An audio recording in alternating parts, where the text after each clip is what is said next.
This is the Dog Savant Podcast with your host, Brett Endies. Hey everyone, and welcome to the Dog Savant Podcast. I'm Brett Endies. I am your host. This is episode 32. We're going to continue today's episode with what we did in the last episode is talk about the book that I'm writing and go just step by step through the potential chapters and the subject matter that I'm going to put out there once this book gets released. And it's helping me, it's helping you. I find that by going through my outline that I created, because I'm not the best writer, I can elaborate it on the podcast here and maybe share some dog training tips and pointers, and for you guys as the audience. And that's really what this podcast is about, is to share the accumulated knowledge I have based on doing this for a very long time as a professional dog trainer. I specialize in severe problem behaviors in dogs. I train owners, I train dogs, I work with them together. I'm based here in Los Angeles, and it seems to be working, so I want to share some of this information. A lot of it is common knowledge, the techniques and tools that I use. Some of it is some of the unique approaches that I've created and developed over years of just being in the owners' living rooms working with their dogs. So last episode, when we left off on the book, it was just giving kind of an overview of the different types of training, the history of dogs and people, some of the tools that are available. And then we left off where I wanted to, for this episode, talk about more of the foundation, how I would start on a first training program when I'm meeting my clients. So we'll talk a little bit more about that. So before I get into it, just as a, the business at hand. So please, if you're listening to this on iTunes, subscribe, rate, review, take a little time out to do that. It really helps get this show noticed. Share with your friends. If you're on YouTube, don't forget to subscribe and like and do all that on our videos as well. And just keep listening. We're going to keep doing this. I try to come out with a new episode every Monday, and I just want to share as much information as I can here to help as many dogs as possible for you, the listeners who might not be local and I can't see individually one-on-one. So stay tuned, and you'll have a book here soon if this all works out as planned. So the foundation. Okay, I titled this episode's chapter, Laying the Foundation. So the first section we wanted to have structuring the home environment. A lot of people call me because their dogs are too hypervigilant in the everyday life and home environment they share. That's why so many dogs will only demonstrate an issue or a social, reaction in a negative way in the home environment, or even as far as being within a certain range within the neighborhood, but then when they go to unfamiliar territory or somewhere that's not their house, it's like a different dog. And that's why I always say this has a lot to do with the relationship and the environment more than just training, or the dog would be generalized in their response no matter where they are or who they're around. And that's not the case usually.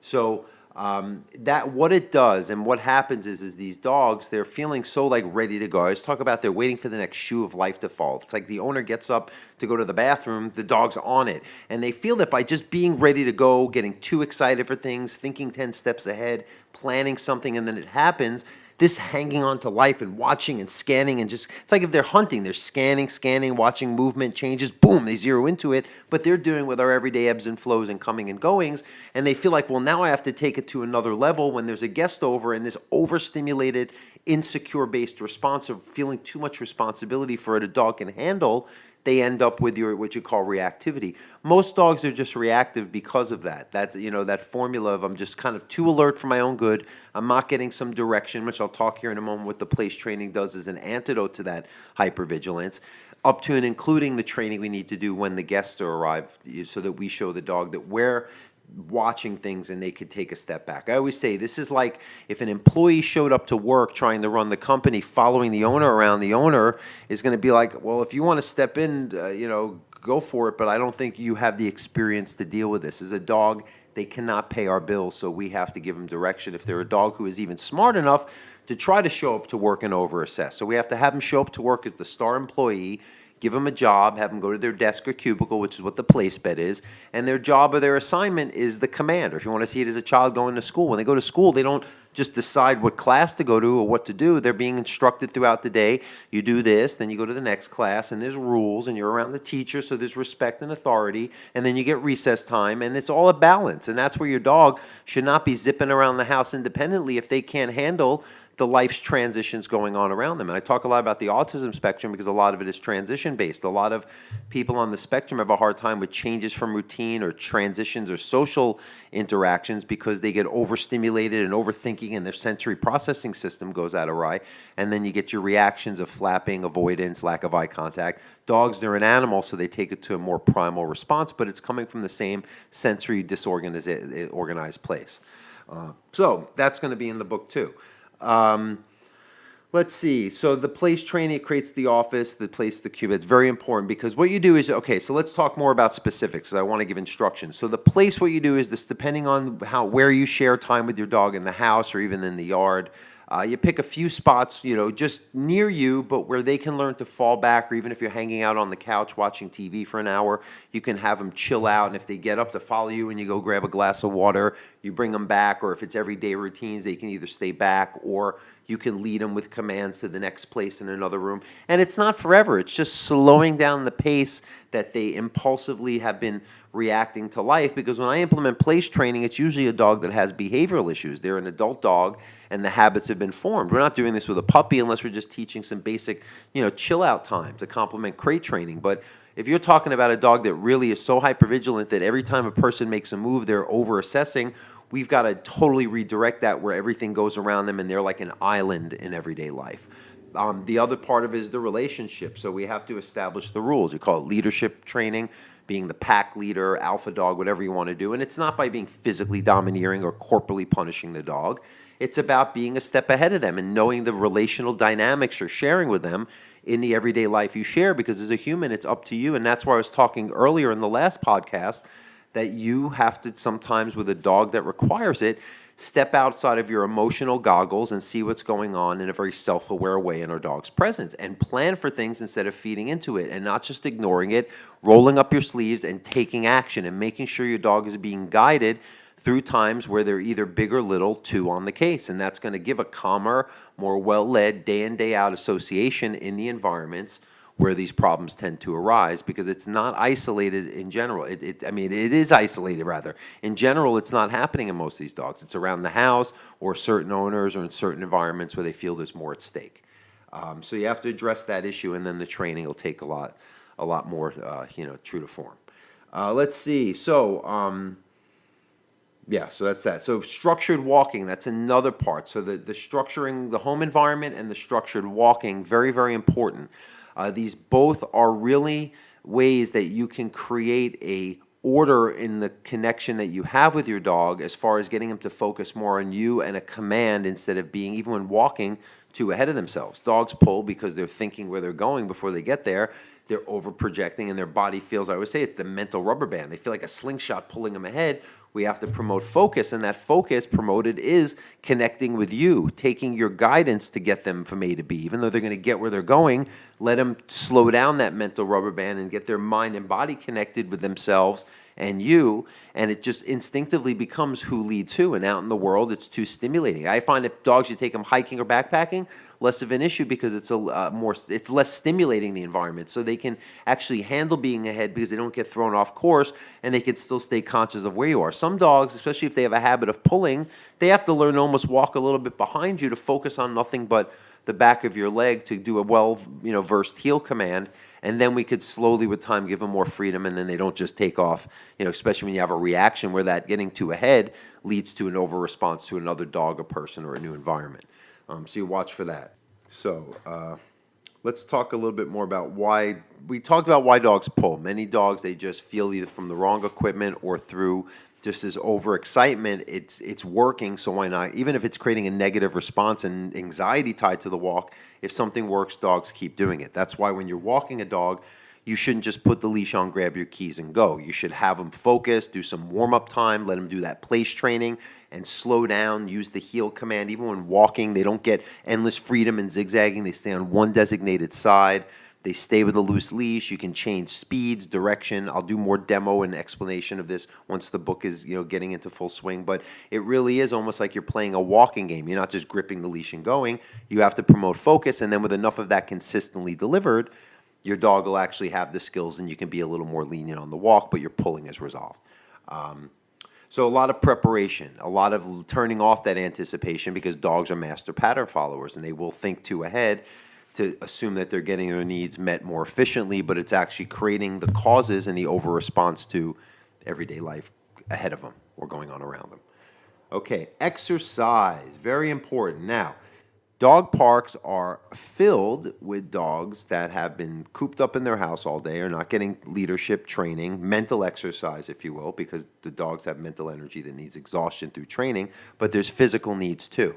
So be careful of that, but you do want to make sure your dog's getting enough physical exercise based on their own state, their breed, their age, and just your activity level. But sometimes you got to push it. I do get out there with your dog videos for a reason. I'm not in the best shape, and I'm right here. I'm kind of aching my hips here from carrying that damn pack, but I do it because I want to be stronger. I want to be an example for my dogs, my clients, anyone watching. If I can get out there once in a while, you can too, and it really helps the dog, especially when they're just when you're dealing with some behavioral issues or a dog that just, they just need your dog healthy, strong, and happy and get those endorphins going, So get out there with your dog. But exercise is important, but don't think exercise is just going to make all your problems go away. I see dogs that actually get more stamina and more endurance, and then it actually makes them stronger at expressing the behavioral issues. So you have to have a balance, like a pie chart, the right slivers size for the right amount of what each individual dog needs. And that's what I create with my clients.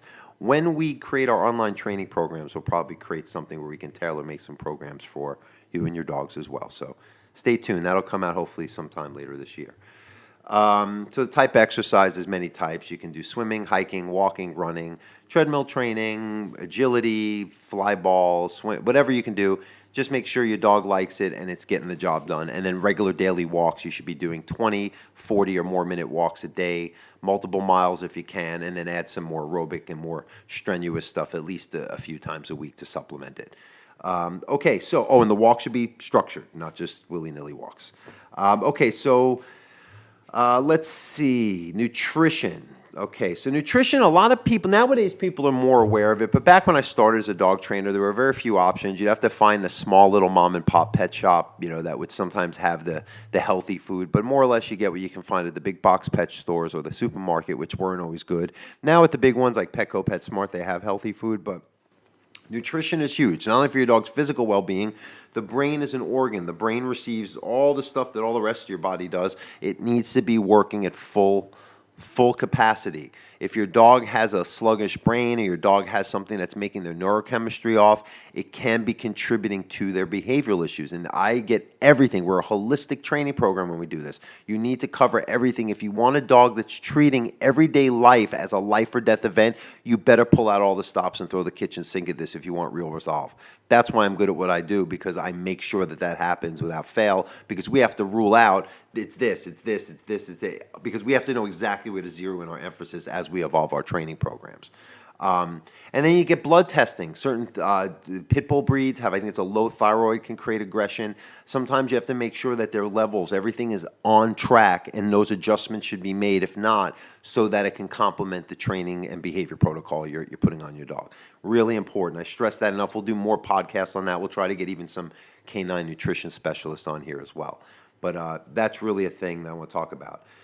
So I'm going to break this down into little modules, because I found that the last podcast we did, the first part of the book was a little more blended together, the subjects, but this is getting more specific each chapter. So the next one we're going to do, the next podcast I'm going to record based on this book, is going to talk about some of the specific problems related to leash walking. And we may, if we have time, we'll also do some behavior problem talk as well. And we'll talk about that, and then we'll do a future one about some obedience training stuff. I want to break it down so it's also manageable for you as the listener. Sometimes when I meet a client the first time, in 2 hours, I'm throwing everything at them, and it's good, but it's also, you got to sometimes break it down and reiterate or make it more step by step. So I want to just let you digest this. We laid the foundation, just to recap. If you have a dog with some behavioral issues, you're going to create some more structure in the place command. You're going to act the part. So if you come home and your dog's wild to see you, you are not feeding into that. You're seeing it as an imbalanced response. Too much going on for what keeps order in your everyday needs as a pack, if you will. Create the balance, the calm association, the deep focus of the command. Not just sit while you're still amped up, but just lay down on your bed and calm and decompress for 15, 20, 30 minutes, an hour if needed. Your dog is not taking it personally, and it's not about ignoring him either. Roll up your sleeves, get your second job going, even though you just came home from work and I'm sure you're exhausted. Your dog needs it, and through that, you'll be able to indulge a little bit in the future. But right now, it's about keeping order and anything in between, the following you too much when you have guests, prepping for the walk, structure your walks, feel the empowerment of having some control of the leash, use the right equipment, and get your dog out there more for training, exercise, socialization needs. That was your little pep talk, guys. But stay tuned. We're going to keep going on this. This is really helping me while I help you, so thank you. And again, don't forget to share this, rate, review, subscribe on iTunes. I can't really stress that enough, and I can't thank you enough for anyone that has. Also, if you have dog training questions, send them out to me. My email address is dogtrainingla@gmail.com, and you can go on my website, dogtrainingla.com, to learn more about what I do. And if you're local here in the Los Angeles, San Fernando Valley area, I do local dog training and help you resolve your dog's behavior problems. Thanks again, guys, for listening and watching, and have a great day. Bye.